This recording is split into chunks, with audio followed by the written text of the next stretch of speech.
హనుమాన్ చాలీసా ఎలా పుట్టిందో మీకు తెలుసా? ఒకనాడు వారణాసిలో నూతనంగా వివాహమైన ఒక యువకుడు మరణిస్తాడు. అప్పుడు అతని భార్య హృదయ విదారకంగా విలపించసాగింది. చనిపోయిన యువకుడికి అంత్యక్రియలు జరగకుండా అడ్డుపడుతూ రోధిస్తూ బలవంతంగా పట్టుకొని ఉండగా శవయాత్ర కొనసాగుతుంది. శ్మశానానికి వెళ్లే మార్గంలో అప్పుడు ఆ భార్య పరుగు పరుగున తులసీదాస్ గారి ఆశ్రమంలోకి చొరబడి తులసీదాస్ గారి పాదాల మీద పడి విలపించసాగింది. అప్పుడు జ్ఞానంలో ఉన్న తులసీదాసు గారు కళ్ళు తెరిచి దీర్ఘ సుమంగళి భవ అని దీవించారు. దానితో ఆమె కడు దీనంగా జరిగిన సంగతి అంతా వివరించింది.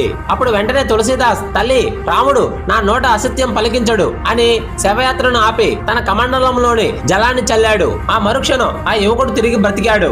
ఈ సంఘటన తులసీదాస్ మహిమలకు విశేషంగా ప్రచారం జరిగి రామ భక్తులుగా మారేవారి సంఖ్య నానాటికి పెరుగుతూ ఉంది. ఇది నచ్చని ఇతర మత పెద్దలంతా ఢిల్లీకి వెళ్లి పాదుషాకు స్వయంగా వివరించి తగిన చర్యను తీసుకోవాల్సిందిగా ఆయనకి చెప్పారు. ఢిల్లీ పాదుషా తులసీదాసును విచారించడానికి పిలిపించాడు. అప్పుడు పాదుషా తులసీదాస్ జీ మీరు రామనామం అన్నిటికంటే గొప్పదని ప్రచారం చేస్తున్నారట. రామనామంతో ఎటువంటి పనినైనా సాధించగలమని చెబుతున్నారట.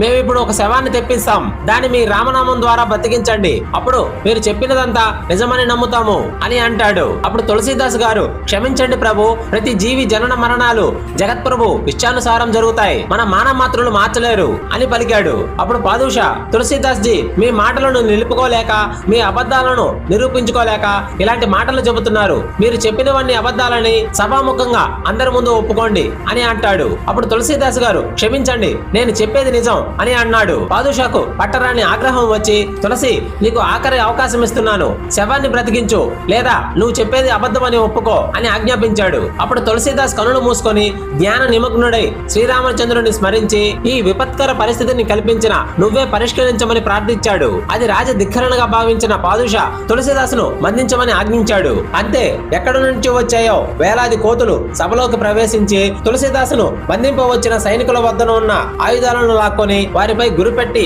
కదలకుండా చేశాయి. అప్పుడు తులసీదాస్ గారు కళ్ళు తెరిచి చూడగా హనుమంతుడు దర్శనమిచ్చాడు. ఒళ్ళు పులకరించిన తులసీదాస్ ఆసువుగా 40 దోహాలతో స్తోత్రం చేస్తాడు. ఆ స్తోత్రంతో ప్రసన్నుడైన హనుమంతుడు తులసి నీ స్తోత్రంతో మాకు చాలా ఆనందమైంది, ఏమి కావాలో కోరుకో అని అన్నాడు. అప్పుడు తులసీదాస్ తండ్రి నాకేమి కావాలి, నేను చేసిన నీ స్తోత్రం లోకక్షేమం కొరకు ఉపయోగపడితే చాలు, నా ఈ స్తోత్రంతో నిన్ను ఎవరు వేడుకున్నా వారికి అభయం ప్రసాదించు తండ్రి అని కోరుకున్నాడు.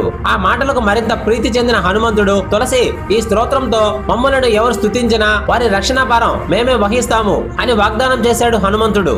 అలా హనుమాన్ చాలీసా దాదాపు 500 ఏళ్ల తర్వాత కూడా ప్రతి ఇంట హనుమాన్ చాలీసా పారాయణ గానం జరుగుతూనే ఉంది. ఫ్రెండ్స్ ఈ వీడియో మీకు నచ్చితే జై హనుమాన్ అని కామెంట్ చేయండి. మరిన్ని వీడియోల కోసం జై కేతనం సబ్స్క్రైబ్ చేసుకోండి.